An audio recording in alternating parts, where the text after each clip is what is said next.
أنا وياك ندخل في هذه الآية. أي والله أننا ندخل فيها وإننا منها وإليها. قول الله تعالى: والذين إذا فعلوا فاحشة أو ظلموا أنفسهم ذكروا الله فاستغفروا لذنوبهم ومن يغفر الذنوب إلا الله ولم يصروا على ما فعلوا وهم يعلمون. طيب ذول إيش لهم يا رب؟ اللي سوى ذنب أو فاحشة وتذكرك واستغفر، وش له؟ أولئك جزاؤهم مغفرة من ربهم وجنات تجري من تحتها الأنهار خالدين فيها ونعم أجر العاملين. أقولها لك بكل ما فيني، والله إني كل ما أسمع هذه الآية أطمئن واستبشر بالله خير. يا أخي والله إننا سوينا ذنوب لو متنا وهي علينا كان رمينا على وجهنا في النار، لكن رب بهذه الآية يقول لك في أمل وفي مغفرة، لكن استغفر وتوب وارجع قبل أقطع عليك باب التوبة وتندم. الحين وأنت قاعد تسمعني ربي فتح لك أبواب الجنة 8 كلها وقفل عنك أبواب النار 7 كلها، ونادى مناد: يا باغي الخير أقبل ويا باغي الشر أقصر. 8 أبواب تناديك: باب الصلاة، باب الصدقة، باب الريان، باب الإيمان، باب الذكر، باب الجهاد، باب العافين، باب الحج. أنت بكيفك اختار الباب اللي بتدخل منه، وإذا كنت ذكي وحريص سوي لك أجر من كل باب. يعني باب الصدقة تصدق كل يوم في رمضان لو بريال واحد. باب الريان صوم صيام ما يتخلل ذنب أو معصية. باب العافين اصفح وسامح وادعي لأي واحد آذاك وزعله. باب الذكر اذكر الله واستغفره على الأقل في اليوم 100 مرة. باب الصلاة يا أخي حافظ على صلاتك في وقتها. الأبواب كلها متاحة لك وسهلة، الباقي عليك وعليك. احرص ان هذا الشهر يتغير فيه كل شيء انت ما تبيه او ما يرضى رب العالمين عليه. اذا كنت ما تصلي ابدا صلي من اليوم، اذا كنت تسمع اغاني وقف سماع اغاني، كنت تدخن وقف،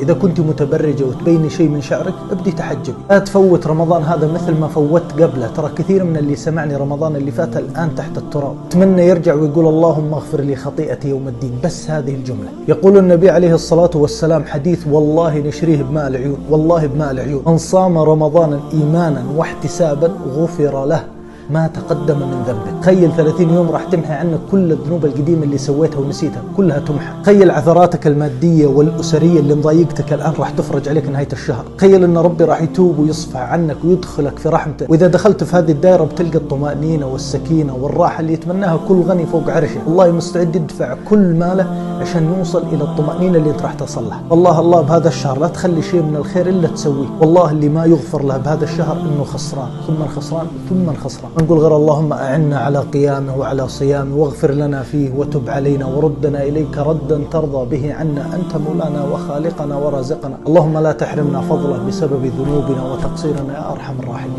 دي والله كانت الكلمات اللي كنت ودي أقدمها، واعذروني على الإطالة، والسلام عليكم ورحمة الله وبركاته.